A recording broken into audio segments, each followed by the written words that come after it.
रेखा के पिता दिल्ली में किसी तरह अपने और अपने परिवार का पेट पाल रहे थे, पर एक दिन अरे रमेश, तुम्हारी बेटी के तो समझो भाग्य ही खुल गए।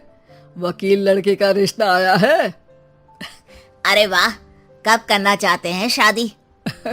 वो लोग तो जल्द से जल्द ही करेंगे। बाकी शाम को मैंने रेखा को देखने के लिए बुला लिया है। तेरा घर छोटा है तो तुम लोग मेरे घर ही आ जाना। राकेश और उसकी बीवी सारी तैयारी के साथ रोहित और रेखा की शादी कर देते हैं। लेकिन अगले ही दिन देखो रेखा, शादी भले ही हो गई है, लेकिन तुम ये मत सोचना कि मैं किसी जोरू के गुलाम टाइप रहूंगा। रेखा को रोहित की बात अजीब लगती है।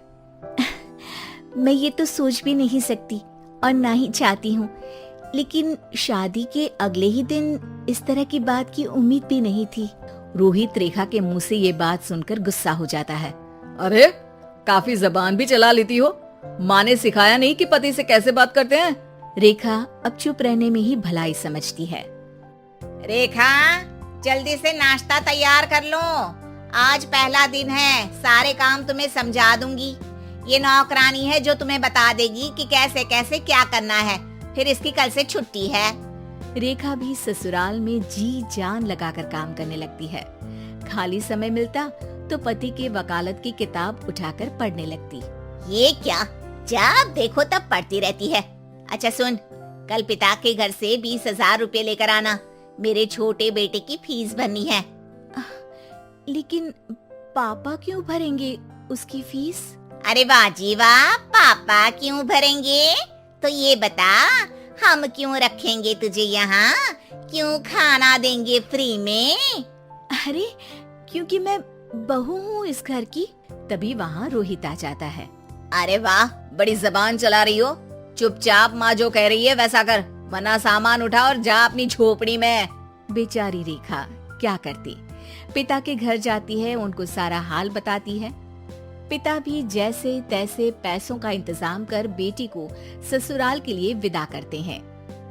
देखा, अब कहाँ से आए पैसे? अरे बहुत माल है तुम लोगों के पास, बस सीधी उंगली से निकालते नहीं। नहीं नहीं माँ, पापा ने अपनी मोटरसाइकिल बेचकर पैसों का इंतजाम किया है। पता नहीं अब वो ऑफिस कैसे जाएंगे।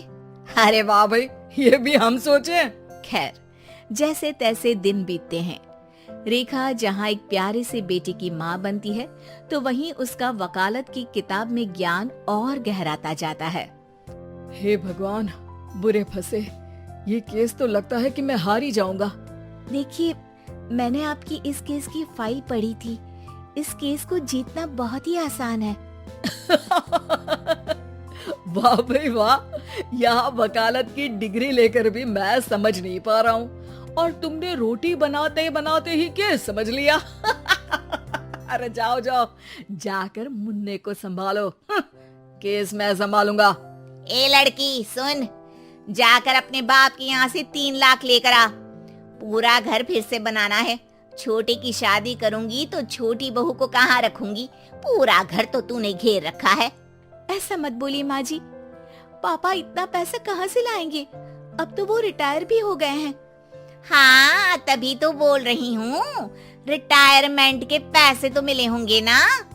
लेकिन वो अगर आपको दे देंगे तो बुढ़ापा कैसे काटेंगे? रोहित रेखा की बात सुनकर गुस्सा हो जाता है। ए सुन, चल अपना सामान उठा, अपना बच्चा उठा और निकल यहाँ से। रेखा के लाख आग्रह के बाद भी रोहित और उसकी सास उसे घर में नहीं रखते। पापा, मैं तलाक चाहती हूँ। बेटा, मेरे पास वकील के पैसे नहीं है। पापा, आप मुझे वकालत करवा दीजिए, अपना केस मैं खुद लड़ूंगी। इस बार रेखा के पिता भी उसे ससुराल ना भेजकर रिटायरमेंट के पैसों से वकालत करवाते हैं। और फिर एक दिन कोर्ट के बाहर, रोहित, आज तुम अपना ही केस हार गए, वो भी उस लड़की से जिसकी तुमने कभी कदर ही नहीं की। रेखा, मुझे माफ कर दो। मैं इतनी बड़ी अमाउंट कहाँ से लाऊंगा? मैं हर महीने पैसे नहीं दे सकता तुमको। पैसे वहीं से लाना जहाँ से तुम मेरे पापा को लाने के लिए मजबूर करते थे। एक पिता अपनी बेटी की शादी उसकी खुशहाली के लिए करता है, ना कि सारी जिंदगी कर्जदार बनने के लिए। अरे, मेरे ही बेटे की किताब पढ़ पढ़ कर ज्ञान बांट रही हो। वकालत की किताब तो ससुराल में ही पड़ी थी ना। बिल्कुल, यहाँ मेरी गलती रही। जिस पैसे से मैंने इसकी शादी की थी, मुझे वो पैसे पहले इसकी पढ़ाई में लगाना चाहिए था। और आज रेखा एक जानी मानी वकील के रूप में काम कर रही है।